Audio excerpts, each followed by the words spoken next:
Hey guys, welcome back to the channel. Today's video will be my picks for the best prospect from each team. Now, in order to be a prospect, you must have not played 25 or more games in the NHL. If you have, you are considered a rookie, so all my picks are considered prospects. Also guys, before we hop into the video, this is my first time using a Mac. I just bought one on Tuesday and all the graphics were made on my Mac, so hopefully this makes my videos more appealing. And lastly, we finally hit 500 subscribers, so thanks for that everybody. Now we're hunting for that bigger goal of 1K, so let's do this. Start the video with Anaheim. It's an obvious one. I have to go with Trevor Zegras. He was phenomenal in the World Juniors this year, and he's one of the best playmaking prospects at the moment. His skill and hockey sense is amazing. He put up 36 points in 33 games played this season, and last season he put up 87 points in 60 games played. Next up for Arizona, I have Barrett Hayton. Hayton has dealt with injuries this year, so he hasn't had a lot of playing time, but even with the injuries, he's a solid prospect. He's one of the reasons why Canada won gold this year for the World Juniors. He's a lethal shot, and he can pass the puck very well. Only 4 points in 20 games in the NHL, but in the OHL in 2017-2018, he put up back-to-back 60-point seasons, so hopefully Hayton can get it going too. Next was Boston, and it was close between STUDNICKA and Vaakanainen, but I went with STUDNICKA. He put up very solid numbers in the AHL this year with 49 points in 60 games played. He's 21, so hopefully he can move up to the NHL next season. STUDNICKA can pass and shoot very well, and he's a great two-way forward. For Buffalo, it's an easy pick. It's gotta be Dylan Cozens. He put up back-to-back 80-plus point seasons in the WHL, scoring 38 goals and 47 assists this season. Cozens is very competitive. He's a great skater with a deadly shot, and he is a great playmaker as well. I'm excited to see how he does at the NHL level. Moving on to Calgary, I'm picking Jacob Pelletier. He's another forward with 2 back-to-back 80-plus point seasons, with 80 points this season in the QMJHL. Pelletier is a highly skilled offensive player with great vision, a good shot, and he's very creative with the puck on his stick. Calgary got a very good player at number 26. Next up is Carolina, and I'm going to go with Ryan Suzuki. It was close between him and the newly acquired Addison, but I've chosen Suzuki. He's a great skater who can create high scoring chances and he can make tricky passes. He put up 58 points in 44 games played in the OHL this season and 75 points last season. Very solid forward who can hopefully produce at the NHL level. Next up is Chicago, and I'm going to go with defenseman Ian Mitchell, as a lot of Chicago's prospects are now rookies. Mitchell is a smart, experienced skating defenseman who has the potential to be a top 4 defenseman in the NHL. Mitchell put up 32 points in 36 games played in the NCAA and 27 points last season. Colorado is next, and it's an easy decision. It's got to be Bowen Byram, one of the highly looked defensive prospects in the league. Byram's an elite skater who can protect the puck very well and keep it in control under pressure. He's very creative in the offensive zone, and he's very good at taking the puck away. Defensively, 52 points in 50 games played this season, and 71 points in 67 games played last season. Solid point-per-game defenseman in Byram. Columbus is next, and I'm going to go with Liam FOUDY, a fantastic skater who is very well at high speed plays. He's a very good puck handler and a great passer. FOUDY needs to work on his defensive game a bit, but once he gets that settled, he will be a very good forward at the NHL level. 68 points in 45 games played this season, and 68 points last season as well. Dallas is next, and I'm picking Ty Dellandrea, an all-around solid player who can play well on both ends of the ice. 70 points in 47 games played this season. If he would have played more games than 47, he could have easily had an even more explosive season. Next up is Detroit, and I'm going to go with Sider. It was close between him and Veleno, but I'll go with Sider. Sider's best aspect of the game is his knowledge of the game. He's very good at moving the puck and barely makes any mistakes. He's also a very solid penalty killer, very solid first AHL season with 22 points in 49 games played, and he played extremely well at the World Juniors. Edmonton is next, and I'm choosing Raphael Lavoie, a second rounder who deserved to go earlier. When Lavoie is on his game, he's a big threat, he's a lethal shot, and he can score from anywhere in the offensive zone. He is very skilled with the puck and has some very quick hands. 82 points in 55 games played in the QMJHL this season. Lavoie's progress to becoming an NHLer is looking good. Florida is next, and it was very close between Knight and Tarasenko, but I'm going to go with Knight, a very young and solid goalie. He is very calm in the crease and is explosive from side to side. He had an amazing season in the NCAA with a 0.931 save percentage and a 1.97 goals against average. Very good stats for a goaltender.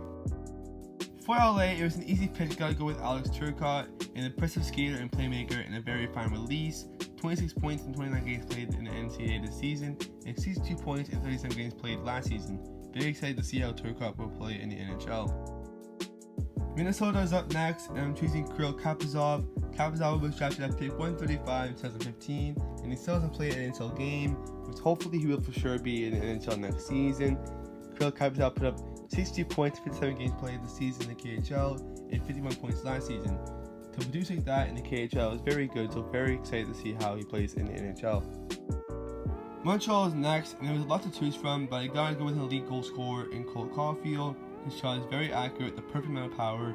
He is not the best defensively, but he puts a lot of pressure on cross crease opportunities.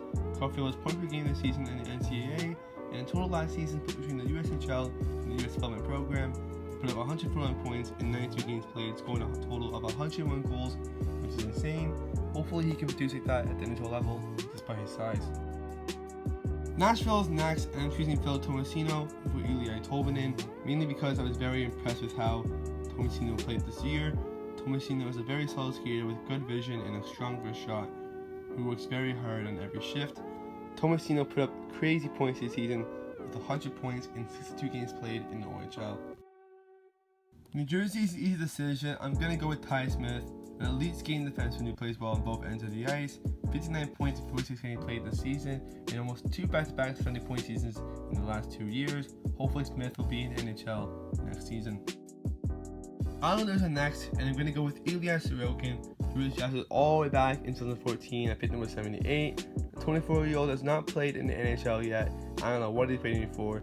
He's an amazing goalie in the KHL with 3 seasons in a row with him having over a .93 save percentage. That's incredible. .935 save percentage and a 1.50 goals against average this season.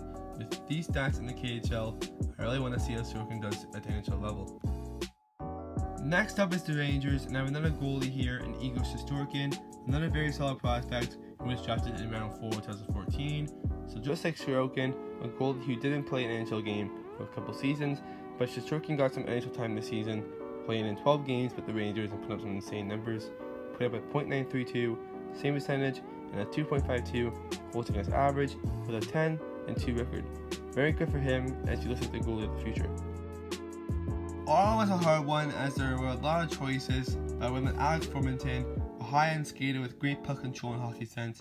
Formenton tried playing it in the NHL in 2018 and 2017, but it didn't work out, so this season Ottawa kept him in the AHL for a full season, putting up 53 points in 61 games played, so hopefully Formenton will for sure be ready next season as Ottawa's young team starts to develop.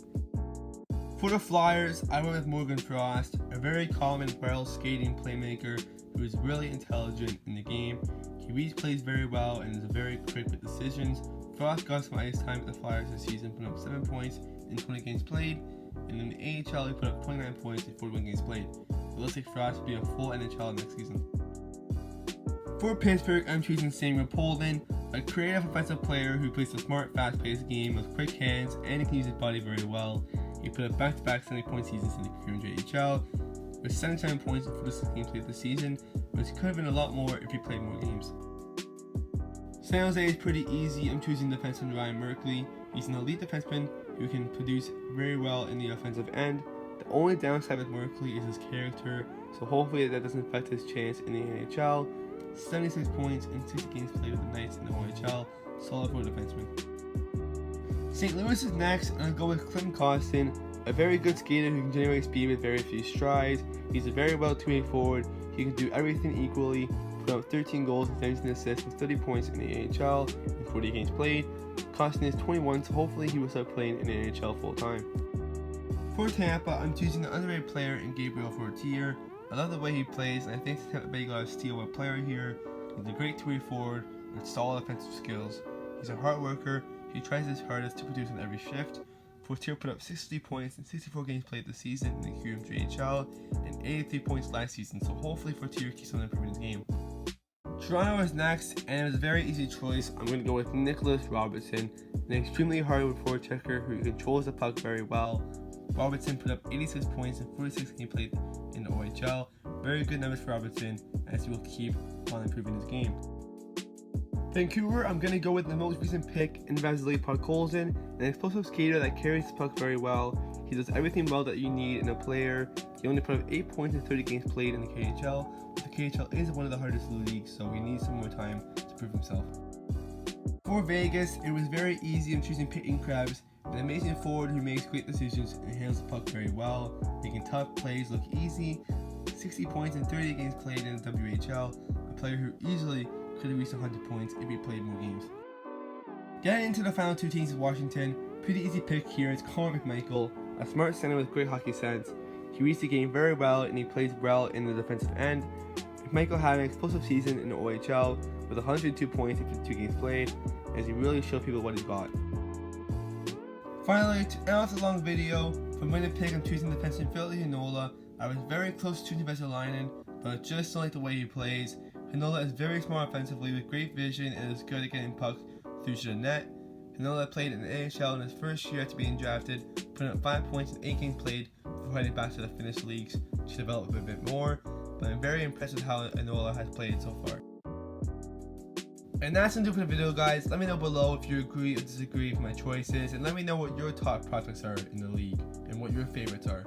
And before I end the video, I know my voice maybe wasn't the best in this video, and I know some parts were kind of scratchy and there were some like extra sounds. I just need to wait till I get a mic. Once I get a mic and once I figure out how to get my computer working very well, I should be producing a lot more better voice content. So for now, just gotta deal with it for now. But yeah, thanks for watching. Make sure to hit the subscribe button, and I'll see you guys next time.